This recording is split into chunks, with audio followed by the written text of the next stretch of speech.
Plan a non-religious wedding ceremony. Outdoor, destination and other wedding ideas. Not everyone is interested in having a traditional, religious wedding ceremony. The good news is, you don't have to. There are many different things you can do in a ceremony to become legally married without having a church presence or clergy on hand. Use these unique wedding ideas to discover how to plan a wedding that's not religious.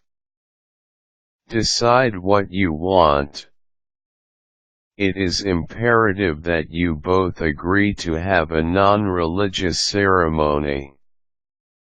You also need to decide what type of atmosphere you want to achieve and to make sure your guests are comfortable in the setting.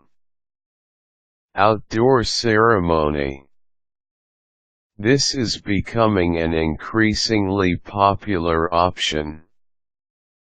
Many sites have outdoor wedding ceremony sites and reception areas in the same location. It makes it easy for the couple to get married and then immediately step into their reception. You can get married in a mountain setting, on the beach or at a site specified for weddings and receptions. Destination weddings. Maybe you're honey and you want to get away to a luxurious beach resort for your wedding in Hawaii or Mexico. You can go alone and have a private, intimate ceremony or invite a few friends and family members to join you. Then you get a fun vacation with everyone and a honeymoon all in one. Officiant. The person performing a marriage ceremony does not have to be a clergy person, but does need to be licensed in most cases.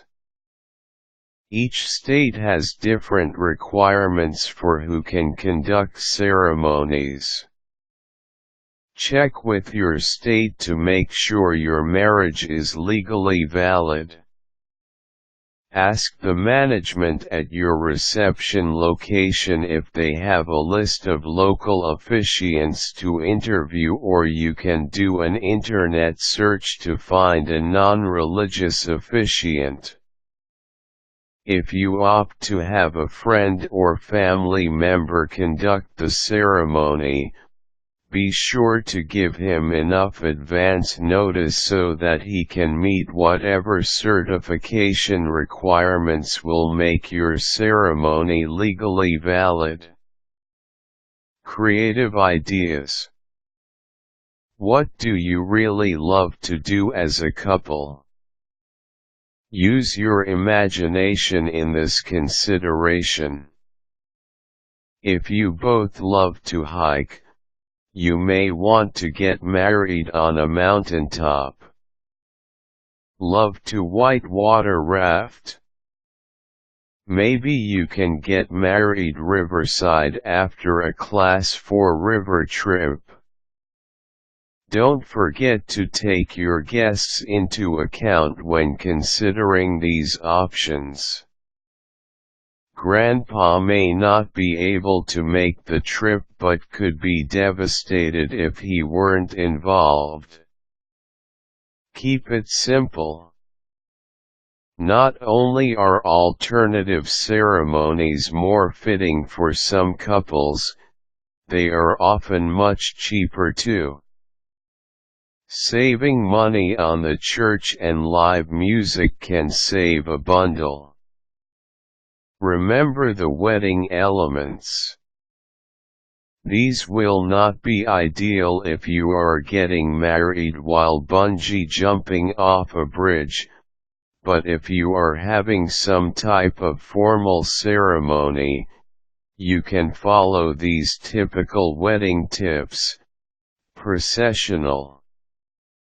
The processional is where the bridesmaids and bride enter the ceremony site. The giving. Traditionally the officiant asks, with differing variations, who gives this bride? However, in more modern times, this question may be skipped altogether or asked differently depending on the circumstances. Many couples pay for their own weddings now and may be older and established or on their second wedding.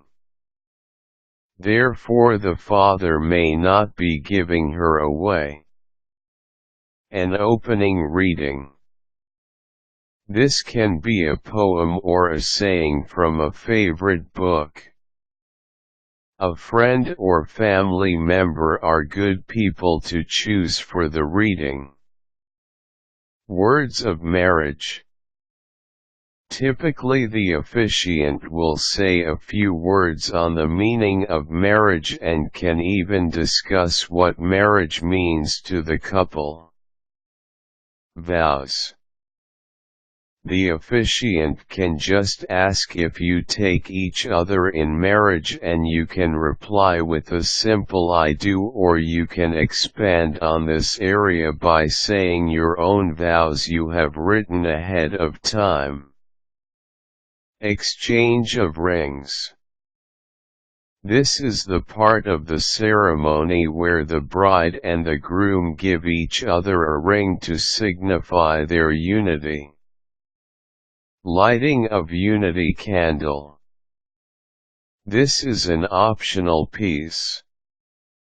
You can also substitute lighting a candle with placing 2 roses in a single vase. Declaration of marriage. The officiant will declare you man and wife. Introduction of newlyweds. This is your first introduction to your guests as a married couple.